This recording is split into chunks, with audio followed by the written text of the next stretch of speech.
नमस्कार दोस्तों, स्वागत है आप सभी लोगों का हमारे चैनल ट्रेडिंग विद अतुल में। आज हम बात करने वाले हैं वोडाफोन आइडिया लिमिटेड के बारे में। आपने देखा होगा कि आज का मार्केट मिक्सअप सा था, कभी तेजी बनी तो कभी गिरावट बनी।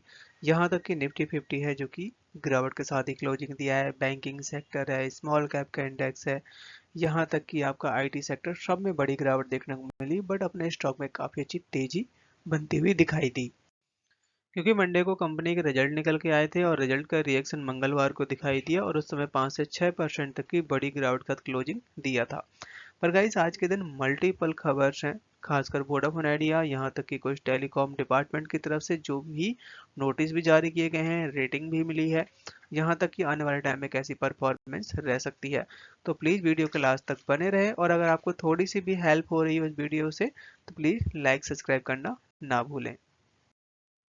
2 से 3 दिनों की बड़ी गिरावट के बाद आज के दिन मामूली सा गिरावट थमती हुई देखी गई और 14 पॉइंट्स की डाउन साइड देखने को मिली है निफ्टी 50 में। बैंक निफ्टी है जो कि 120 पॉइंट्स, आईटी है जो कि करीबन 420 पॉइंट और स्मॉल कैप का इंडेक्स है जो कि 230 पॉइंट की बड़ी गिरावट के साथ क्लोजिंग दिया हुआ है, क्योंकि एफआईआई की जो सेलिंग है लगातार बढ़ती हुई देखी जा रही है, वो रुकने का नाम नहीं ले रही है।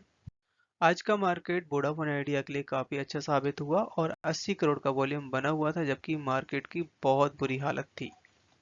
टेलीकम्युनिकेशन डिपार्टमेंट की तरफ से बहुत बड़ा अपडेट आता हुआ देखा जा रहा है। लगभग 18,000 टेलीकॉम टावर हैं जो कि आसाम में लगाए जाएंगे, क्योंकि रिसेंटली वहाँ पे काफ़ी ज़्यादा साइक्लोन की वजह से नेटवर्क में दिक्कत आ रही थी, कुछ को टावर भी टूट गए थे। तो ये बड़ी खुशखबरी आती हुई देखी जा रही है, जो भी टेलीकॉम कंपनियां इम्पैक्ट हो रही हैं वहाँ से, क्योंकि ये जो अपडेट दिया गया है टेलीकम्युनिकेशन डिपार्टमेंट की तरफ से, last time prime minister Narendra Modi की तरफ से ये अनाउंस भी किया गया था, ये स्कीम भी लॉन्च की दी गई थी कि जगह जगह पे इंडिया के हर एक विलेज में हमें टावर लगाने हैं, जिससे वहाँ पे नेटवर्क को प्रॉपर सप्लाई किया जा सके।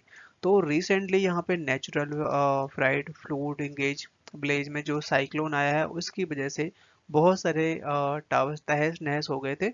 तो यहाँ पे ये खुशखबरी दी जा रही है, जिसमें बहुत सारी कंपनियों को फायदा होगा जो टावर भी लगा रही हैं। यहाँ तक कि जो भी कंपनी के नेटवर्क चले गए थे, उनका बिजनेस ठप पड़ गया था, उनके लिए भी ये गुड न्यूज निकल के आई हुई है। वोडाफोन आइडिया, रिलायंस जियो और भारती एयरटेल, तीनों को तीनों कंपनियां ऐसी हैं जो कि इंटरनेशनल का जो सर्विस प्रोवाइड करती थी उनसे एग्जिट होते हुए देखी जा रही हैं, क्योंकि बताया जा रहा है कि जितना वो यहाँ पे इन्वेस्ट कर रही हैं उतना उनको बेनिफिट नहीं हो रहा है। टेलीकम्युनिकेशन डिपार्टमेंट की तरफ से लगभग 6,000 करोड़ के आसपास की डिमांड करी जा रही है, खासकर बैंक गारंटेड के ऊपर, और ये बताया जा रहा है कि 10 मार्च 2025 तक पे करने की बात कही जा रही है। यहाँ पे जो डिमांड करी जा रही है 6,090 करोड़ की बैंक गारंटेड, जो कि 2015 के बाद से स्पेक्ट्रम का अमाउंट है। और वोडाफोन आइडिया की हालात को देखते हुए गवर्नमेंट ऑफ इंडिया यहाँ पे ऑफर दे रही है कि 5,493 करोड़ आप प्रोवाइड कर दीजिए, बाकी आप बाद में भी दे सकते हैं। इसके साथ साथ वोडाफोन आइडिया है जो कि टैरिफ हाइक की जो फ्रिक्वेंसी है उसको यहाँ पे रोकता हुआ दिखाई दे रहा है, क्योंकि एक टैरिफ हाइक जो कि जुलाई में किया गया था, अब जो नेक्स्ट टैरिफ हाइक है उसकी डेट आ चुकी है। ये बात बिल्कुल सही है कि कंपनी के इससे परफॉर्मेंस है, इससे अर्निंग बढ़ जाएगी। बट इनके जो सीईओ है आकांक्षा मुंद्रा, उनकी तरफ से ये इस समय मना किया जा रहा है कि अब जो नेक्स्ट जो आएगा, जो नेक्स्ट जो टर्न आएगा टैरिफ हाइक करने का, उस समय ये बढ़ाएंगी। रिसेंटली कंपनी ने अपने Q3 के नंबर पेश करते हुए देखे गए, उस बिहाफ पे यहाँ पे मोतीलाल ओसवाल की तरफ से वोडाफोन आइडिया को डाउनग्रेड कर दिया गया है और सेल की रेटिंग दी जा रही है, जिसमें 40% की डाउनसाइड का बताया जा रहा है कि स्टॉक है जो कि ₹5 तक जा सकता है।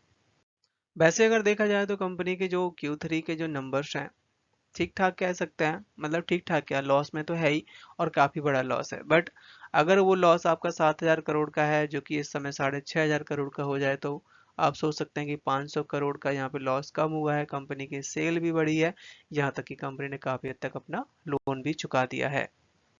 इसके साथ साथ कंपनी ने अपनी उधारी भी कम करी हुई है। एक साल पहले कंपनी के पास 52.9 बिलियन तक का बैंक का उधारी था, जो कि इस समय 23.3 बिलियन के आसपास पहुंच चुका है। और कंपनी के पास जो कैश भी है वो भी काफ़ी अच्छा होता हुआ दिखाई दे रहा है। आज के दिन स्टॉक ने हाई बनाया 9 रुपए का, लो बनाया 8.06 का, क्लोजिंग दी 8.64 पे, 3% तक की बड़ी तेजी दिखाई दी। चार्ट में नजर डाली जाए तो जब तक ये स्टॉक आपका 8.5 का लेवल ब्रेक करके 8.2 तक नहीं जाता या 8 रुपए का लेवल ब्रेक नहीं करता, तब तक यहाँ पे हमें गिरावट का साइन नहीं दिखाई देते। पर यही अगर यहाँ से 10 रुपए के ऊपर निकलता है तो 12 रुपए और 14 रुपए इमीडिएट टारगेट रहेंगे। बट जिस तरीके से मोतीलाल ओसवाल की तरफ से डाउनग्रेड कर दिया गया, टारगेट दिए जा रहे हैं 5 रुपए के, तो हमें यहाँ पे बहुत ज़्यादा टाइट स्टॉप लॉस लगा के काम करना पड़ेगा। कंपनी है जो कि इस समय जीएसटी डिपार्टमेंट की तरफ से बहुत सारे नोटिस रिसीव करते हुए देखी जा रही है। आप ये कह सकते हैं कि जीएसटी डिपार्टमेंट ने कंपनी का नाक में दम कर रखा है, इतने लेटर भेज रही है, वो भी काफी बड़े बड़े अमाउंट के। तो यहाँ पे आप देख सकते हैं कि हरियाणा गवर्नमेंट की तरफ से 16 करोड़ 96 लाख 94,250 रुपए का अमाउंट यहाँ पे नोटिस जारी किया गया है।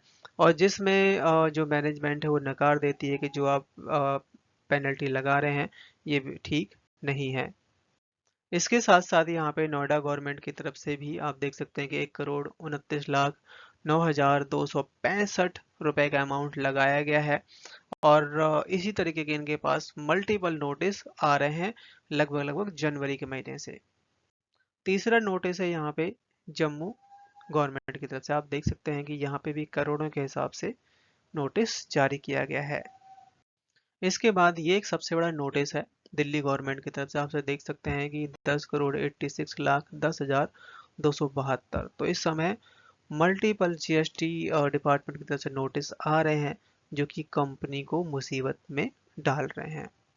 प्रमोटर्स हैं, एफआईआई है, डीआईएस है और पब्लिक की जो होल्डिंग है कैसी क्या रही है वो आती हुई देखी जा रही है।